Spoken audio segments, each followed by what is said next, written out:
Good day. My name is Harold Rosenbaum. I am a choral conductor. My website is haroldrosenbaum.com.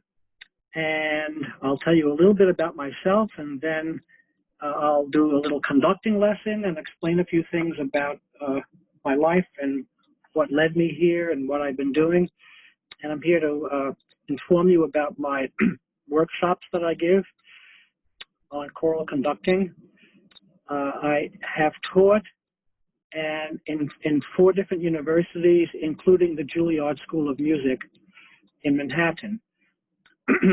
I taught for 28 years at Queens College, which is the City University of New York. 1 year while I was teaching at Queens College, I also taught at Adelphi University on Long Island. And also while at Queens College, I taught for a year at the Juilliard School, and then I was invited to teach at the university at Buffalo, and that's where I met somebody you all know, who is Professor Albert Authority, who came and did a workshop with me in Buffalo, which is upstate New York, right near Niagara Falls. I do all kinds of workshops. You can read about my 5-day workshops at haroldrosenbaum.com/institute.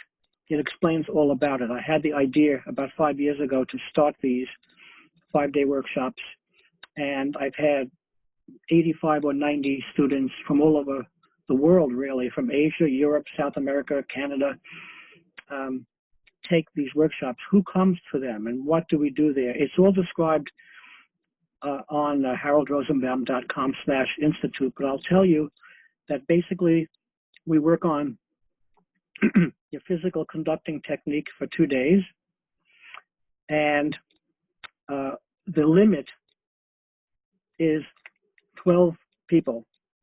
I only accept 12 people so that we can give individual attention and feedback throughout the whole 5 days. On the 3rd and 4th day, each conductor takes a turn rehearsing the choir. And now the choir is made up of all the other conductors who take the course. And we also have auditors. So if you want to spend less money and get less involved, you can always audit. Just sit there, absorb what's going on, but not really participate. Except on the 3rd and 4th day, as I said, we do have each conductor conducting everybody else, and auditors are welcome to sing. I also invite outside singers for those sessions, so everybody has a turn, at least one and most likely 2 different chances. Yeah, 2 different chances. Once on Wednesday, the 3rd day, and once on Thursday. The 4th day, rehearsing the choir. On Friday, we have little discussions. We have a dress rehearsal of sorts. Everybody gets 5 or 10 minutes, and then we do an in-house concert. Nothing formal. We basically sing for ourselves and invited guests. And throughout the whole week, we have discussions, which I initiate, or you can initiate any questions related to choral music that come up. We talk about, if nobody has a question, I might delve into one of the pieces that are on the website for each workshop. In other words, if you decide to join and sign up, then you go to the repertoire list and you print it out or put it on your iPad. And I encourage everybody to learn all 12 pieces. They're all short and they're all public domain pieces from the perspective of a conductor. Even if you have very little experience as a conductor, do your best, learn the music, figure out where you want the breath marks, where you want crescendo marks, decrescendo marks. If you're not really sure, that if you've never done Renaissance music, for example, as a singer or as a conductor or as an organist, then you can listen to recordings of those pieces on YouTube and get a sense of the style. And then on Monday, the first day of the workshop, we draw straws to see who's going to conduct which piece when it's your turn, starting the 3rd day. So there's a lot to, and we discuss throughout the week the pieces or concepts that emerge, for example, as I said, breathing, but also phrasing and diction and all kinds of interpretation, interpretive ideas. Other things that come up during the week are things like how to start a not-for-profit corporation, a 501c3 not-for-profit. Well, in the States, that's what it's called.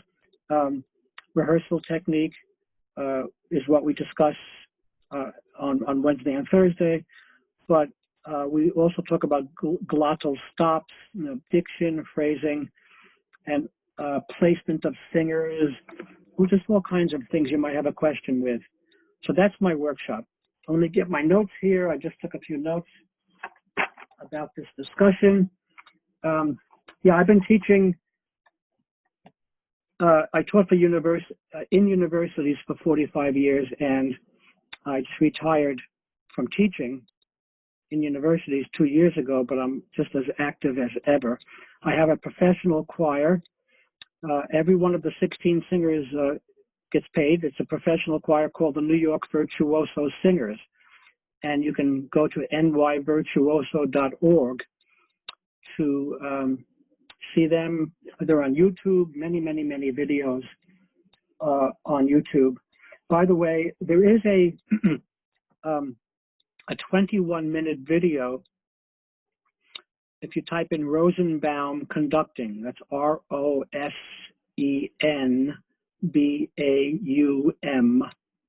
Conducting, and you'll see this instructional video, which basically delves into all the basics of conducting in 21 minutes. Of course, one can spend years learning this, but I talk about the legato conducting and marcato. I'll demonstrate all this in a little while, but you might want to go there and check that out. I love to teach. I give 3-day workshops, 1-day workshops. I give clinics for high school choirs, college choirs in New York City and really all over the country. My country, I'd love to come to other countries to do it also. I have, you can read my bio on my website. I've been in this business almost a half a century, so I've done a lot. I've commissioned 110 composers. I've conducted close to 600 world premieres. I've done 31 international tours with my choirs, 29 in Europe, 1 in Canada, 1 in Costa Rica, and made many recordings. I have 47 CDs. And so now that I'm retired, I'm still, well, now during this troubled time, during the pandemic, everything's come to a halt. But when it resumes again, I'm going to have my conducting workshops resume, recording, concerts, everything. I'm sure we're all in the same boat. But my workshop for this summer is canceled. I most likely will not have a 5-day workshop in January. So I'm talking about next August 2021, when hopefully, if there's a vaccine for everybody, we can resume workshops. And the place I'm planning on having my next workshop is the church near my house, 1 hour north of Manhattan, where I'm the organist, I'm the choir director. So if anybody's interested in that location, it's 1 hour and 5 minutes by train into the city. You can either go after class. We're going to meet from 10 o'clock until 1 o'clock and 2 o'clock till 4. So it goes from 10 to 4 every day. You can be in Manhattan by 5:30, enjoy a few hours there, come back, or certainly come a week earlier or a few days earlier and stay later, and you can enjoy Manhattan. It's a beautiful area where I live. It's an hour north of Manhattan, an hour, well, if I drive, it's an hour. A lovely place called, well, I live in South Salem, New York, and my church is in Katona, New York, Katonah. It's St. Luke's Episcopal Church. So why is it important to have a good conducting technique? It's really important to have clarity and expressivity at the same time, always. Notice I'm conducting a beat with my right hand. I'm conducting the 4/4 pattern, legato, while talking, and now I'm giving a crescendo and a decrescendo. So it's important that the left hand has 5 functions and that the hands work independently. The left hand does crescendos, decrescendos, cueing, cutoffs, fermatas. Fermata is a very complex subject we can only really touch upon in these workshops, but the right hand is also involved with fermatas, obviously. It's a very complex subject, but that's the rehearsal technique. I mean the physical technique that one really has to have control over to be most effective. You might say, well, some of the world's greatest conductors, some of the 20th century great conductors did not have great technique. For example, Leonard Bernstein, self-admittedly, did not have great technique, and yet he was riveting to watch, and players loved working with him. I can name many conductors who have wonderful technique and many conductors who don't. I'm not going to mention names of people who don't, but the point is that these great conductors worked with professionals their whole life. They worked with the greatest orchestras, for example, the greatest opera houses. 98% of all the 1,800 concerts I've conducted in my life are with amateur groups. So I've also been guest conductors with groups, or I've hired an orchestra to work with my choir, and with limited budget, you have only 1 rehearsal or 2 rehearsals most before a concert of a big oratorio. So you have to be clear. You have to give cues. They count on it. If you have bad technique, that can work, as I said, with a professional orchestra, because you're with them every day and they're the best players in the world and they get used to you. But even then, I've had many discussions with players who had trouble following the conductor and they complained about it. So if you have really good technique, a basic technique, solid, generic, you can use it throughout your life with any choirs you work with, youth choirs, school choirs, community choirs, and they'll understand what you're doing. They'll understand. You'll be clear and expressive. So now let me actually give a little bit of a lesson as a preview. Again, this is what I talk about on YouTube at Rosenbaum Conducting, but I'll delve into it a little bit here. So, legato. Well, first of all, if I don't want to stand up because I'm not wearing a tuxedo and I didn't, so I'll just tilt this and show you that basically the belly button height is where the first beat should go, and the second beat and the third beat in 4/4 time, right? In 4/4 time, you want 1, 2, and 3 all in the same horizontal plane, belly button height. Now you might see me conducting, I have, I don't know, maybe 75 or 100 videos on YouTube, and sometimes I conduct up here. There are reasons for everything. Very often I do very complex contemporary music with my professional choir, and you can always use more rehearsals, but to make it easier for them on limited rehearsal time, with limited rehearsal time, I sometimes just conduct higher up to make it easier for them to see me, because they can look at their music on the music stand and they can see me more easily than if my beat were down here. They'd have to look a little harder. That's one of the reasons. Also, my eyes aren't as good as they were 30 years ago, so I keep the music stand a little higher, so I conduct a little higher. But again, it's important to get a basic technique going that is suitable for everybody. And so legato, let's talk about one of the 3 basic styles of conducting, which are legato, marcato, staccato. And then there's polka marcato, right? Staccato is hardly ever used. Dun, dun, dun, dun, dun, dun, dun, dun. It's hardly ever used. So let's dispense with that in this short introduction. I think most, as a default, when you look at a piece of music, you can assume it's a legato. Now that's not always true. Like hallelujah, that's not legato. For the Lord God, that's legato. But the opening is marcato.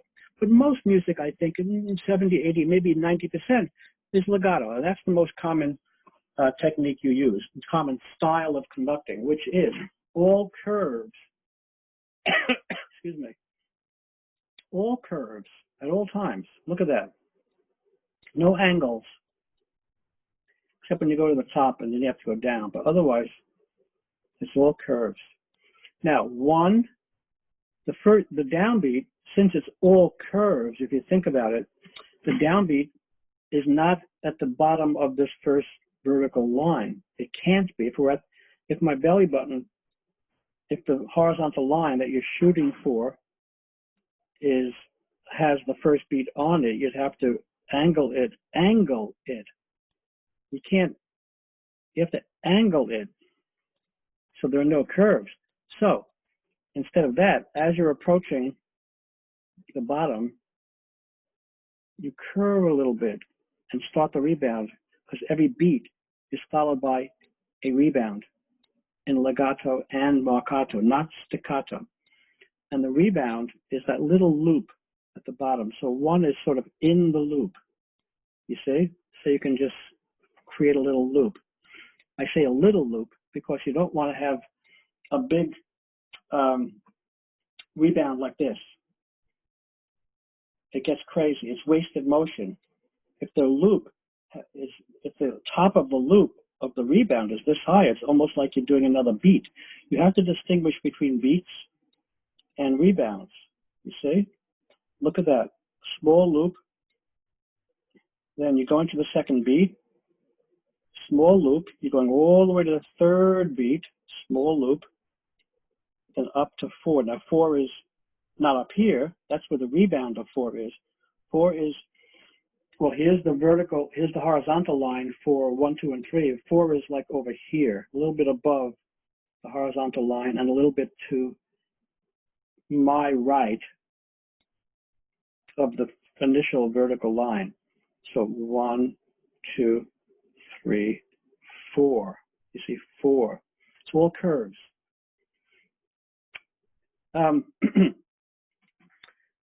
Something else to consider, which is the first beat, second beat, third beat, equidistant from each other. So if the second beat is 6 inches to the left, the third beat should be 6 inches to the right. Boom, boom, boom. When I was young and I was practicing conducting physically, I'd walk down the street, I'd be on the subway, I'd practice. I made sure that I was very careful with the placement of the beats. I even had a chart on the wall, which I would trace. It's really important, especially when you do like 6/8 time. I'm wearing short pants. See, that's why I didn't want. Okay, it's summer. It's hot. So anyway, a little levity here. And there's my family behind me, my kids, my grandkids, my books. I'll show you my, well, I can turn, I have a lot of music on the shelf. Anyway, we all do, but I have multiple copies of music from 1800 concerts, so it's a little crazy. It's like a warehouse in my house. So I was demonstrating legato, and I was going to demonstrate 6/8, and then 9/8, and then 12/8. You have to be really careful. So 6/8 would be 1, 2, 3, 4, 5, 6. So 1, 2, 3, 4, and 5 are all on the same horizontal line, all equidistant from each other. They all have to have their own place.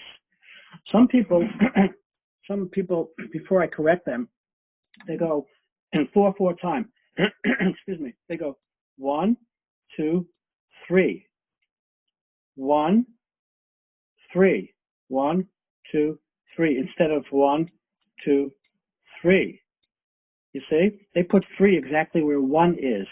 Now, conductors love it when people look at them, right? When the singers look at them, and they're players, but performers cannot look at all times at the conductor. So what if they're looking down and suddenly they look up and they see a beat dead center? They're going to think that's the first beat. If you put 3 in the wrong place, it's going to confuse them. Okay. Now, marcato. Again, I'll do hallelujah. Excuse me. Let me grab a little water.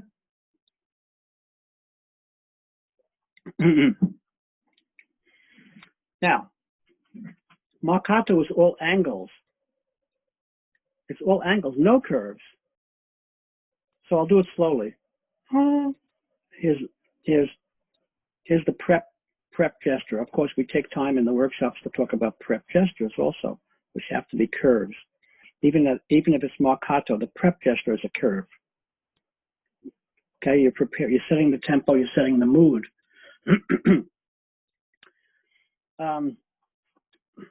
But let me just show you the pattern for marcato. It's 1, and the rebound is at an angle. And by the way, rebounds are always in the opposite direction to where you're going. So I'm going to the left for 2, so the rebound has to be slightly to the right because you're going to the left for 2. The rebound of 2 goes slightly to the left because you're going to 3 on the right. The rebound of 3 has to be slightly to the right because you're going left for 4. You see? 1, 2, 3, 4. We talk about hand position. Some people sometimes do this when they think they're holding a fermata. It really should be like this. We talk about finger position.